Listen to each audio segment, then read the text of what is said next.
So did Taylor Swift lie when she said she read the script, or did she lie when she said she didn't read the script?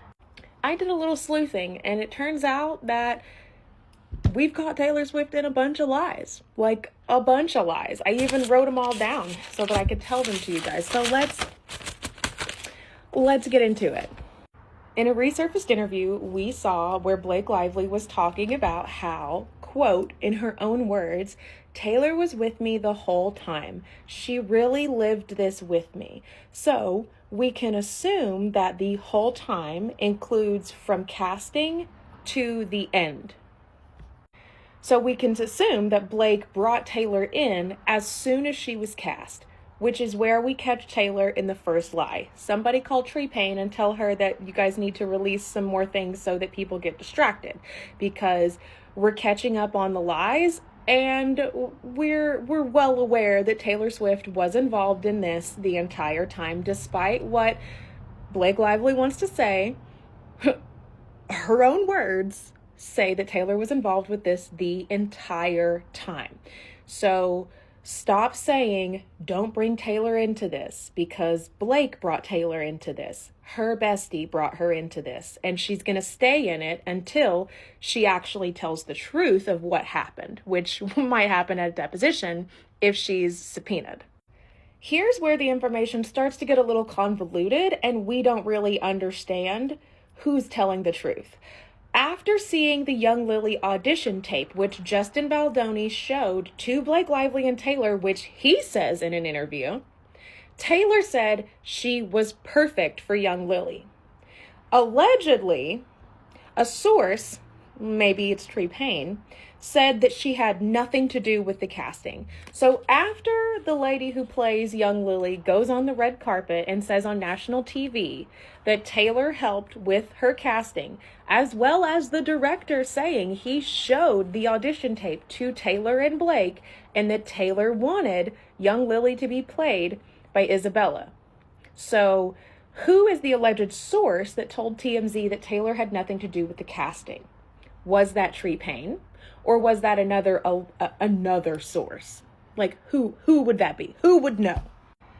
Now let's talk about the rooftop scene that we now know Ryan Reynolds wrote, because on that same red carpet, Blake Lively told everyone that Ryan actually wrote the rooftop scene, not herself. So there's the lie we catch Blake in, because she tells Justin Baldoni that she rewrote the rooftop scene. And she lied to his face, saying that she wrote it. She also says that Taylor never looked at the script. But how can you praise work if you didn't read the script? So Taylor comes in at the end of this meeting, allegedly, and praises the script. We see this in the text messages from Justin Baldoni and the voice memo where he says he didn't need Ryan and Taylor to tell him that Blake's scene was good. So how can you praise something if you've never actually read it? So there's the second lie that we catch Taylor's team in, saying that she was not involved in the casting and that she was not involved in the script or reading it or anything like that, that it doesn't have anything to do with her. But she clearly interjected herself to give her opinion on her friend's writing. So did Blake lie to Taylor and tell her that she wrote the scene when actually it was Ryan who wrote the scene? And Blake was manipulating Taylor to be like, oh yeah, this scene is good. My friend wrote it. You should back my friend. Like this, who's lying there? Blake is obviously a liar. Taylor's obviously a liar, saying she either read the script or didn't read the script. There's really no way to tell. But if you're going to give input on writing, probably means you read it, I would assume. Otherwise, you should keep your mouth shut and not give any input. Another lie is the convolution of when Taylor showed up at the Tribeca apartment when Justin Baldoni was there with the meeting with Blake about the rooftop scene. Justin says that Taylor showed up at the end of the meeting. Blake had to lie to get Taylor there at that time, because Taylor Swift, being who she is, does not show up to locations unless she knows who is going to be there for security purposes. She would not have shown up if there was someone there that she did not know or had previously met for security purposes. So Blake says Taylor was there at that meeting the whole time. So is Justin lying about saying she showed up at the end, or is Blake lying saying that she was there the whole time? So according to Blake, Taylor was actually in on this the entire time. But then when she started to get backlash, she decided to take a step back. Like a true Sagittarius who is like, oh no, I shot all these arrows out. Now some of them are coming back like a boomerang to bite me in the ass. I'm just going to disappear and act like I didn't have anything to do with this. That's what Sagittarius do. They fucking run. They run. And they have a scorched earth mentality about types of situations like this.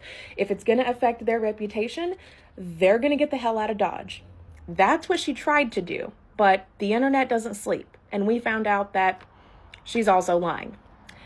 In this part, we were told that Blake had Taylor come and that they had just met Justin Baldoni, that Taylor just met Justin Baldoni and that she was excited for her friend to work with him and she was excited to meet her boss. But how did he show her that audition tape for young Lily if they had just met at the Tribeca apartment when the casting was already done? So there's the third lie we catch Miss Swift in. Blake then texts the power play. Taylor Swift is either lying, saying she didn't read the script, or she is lying, saying she read it. Which is it? Justin says in the voicemail that he didn't need to be accosted by Blake and Ryan and Taylor to know that her scenes were good and that she was really lucky to have friends like that. Here's where it does get a little bit interesting. Sources were reported saying that Blake Lively would always name drop Taylor on set and would even call her on speakerphone. If you're that person who makes phone calls on speakerphone when you're in public, you should have your phone taken away from you. You're a horrible person and you're annoying to every single person around you. Sources say that Taylor even had input on the release dates, suggesting when the release dates should be for the movie that she's not involved with. Blake wants to hire the music video director from Taylor Swift's music video that she worked on with him to make her cut of the movie. This is how you know that this is like a nepotism type of situation. Blake's complaint says that she's upset that Justin hired his brother and his sister or whoever, his best friend, whatever. Meanwhile, Blake did everything that she could to get her attachments to Taylor Swift and her first, second, third degrees of people from Taylor Swift involved in this project by her own volition. So JB says, no, we're not hiring that music video director because we already have someone to do that job. So they say, well, we're going to pull the Taylor Swift song if you don't let us use this director. They've already released the trailer at this point, I think. So there's no, they've already cut the trailer to match the music. So there's no turning back at this point. They have to acquiesce to Blake's demands, which she knows. That's why she has the demands like she has them. Basically, JB says it was all Blake when asked about how did they get the Taylor Swift song on the red carpet. He says that was all Blake. She's connected to great people. That was all Blake. What does Blake say? That it was all Sony. It was all Sony. Sony wanted the song. It was all Sony. Taylor and Blake caused multiple people to lose their jobs on the set of It Ends With Us. Don't forget, this was before, during, and after the writer's strike and the actor's strike. So these two women who have nepotism in their blood caused other people to lose their jobs. The composer, the AD, and who knows who else. But the point is, we have caught Miss Taylor Swift in many a lie about this It Ends With Us. And the best thing to do is to actually have accountability and just actually tell the public what went on, because people are going to keep uncovering things and they're going to see that this is lie on top of lie on top of lie. And that Blake Lively and Taylor Swift's friendship is actually a fucking mean girl friendship that no one should have ever idolized. Are we surprised that Taylor is lying to protect her image and reputation?